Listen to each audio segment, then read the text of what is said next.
पंडित जी प्रणाम प्रणाम प्रणाम। निके रह की हाल चाल छै? हाँ किछो कनी माछ ला के अबै ला के जाइ छी। माछ किया कोनो बात पंडित जी? नहीं कोनो बात नहीं, कनिया कहने रहे माछ लऽ के अबै और सब कुशल छ न? हाँ छै। घर समाचार? हाँ हाँ। अखन तोरे घर पर से एलियो। ई पंडित जी कोनो बात थी?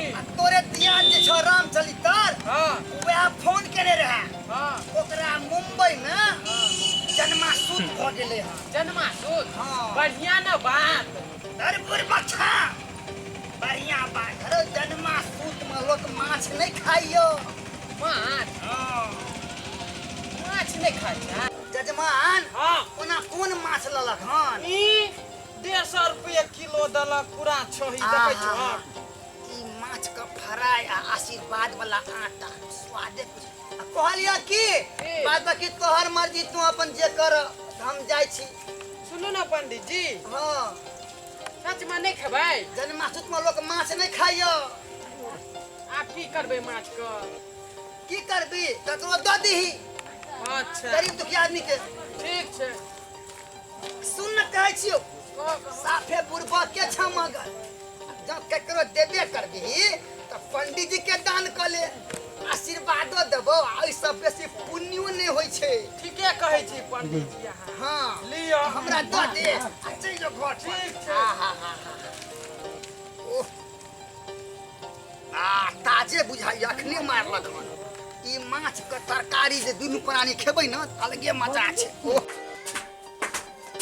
हो भैया ककरा बेटा भेले हो? ना क्या कूदे छिए बानर जकाँ रे? ककरा बेटा भेले? कोन तोरा ध्यान में बेटा भेले हो? के कोन बेटा भेले? पंडित जी। माछ की भेले से तने कह न। ओ तो पंडित जी लल के कहलके कि जन्मासूत भेलो।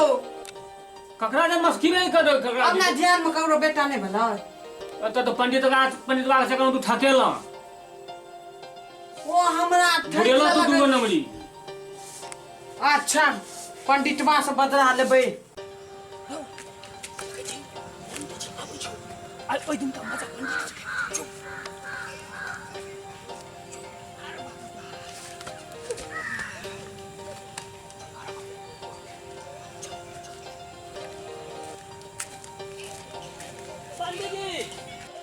पंडित जी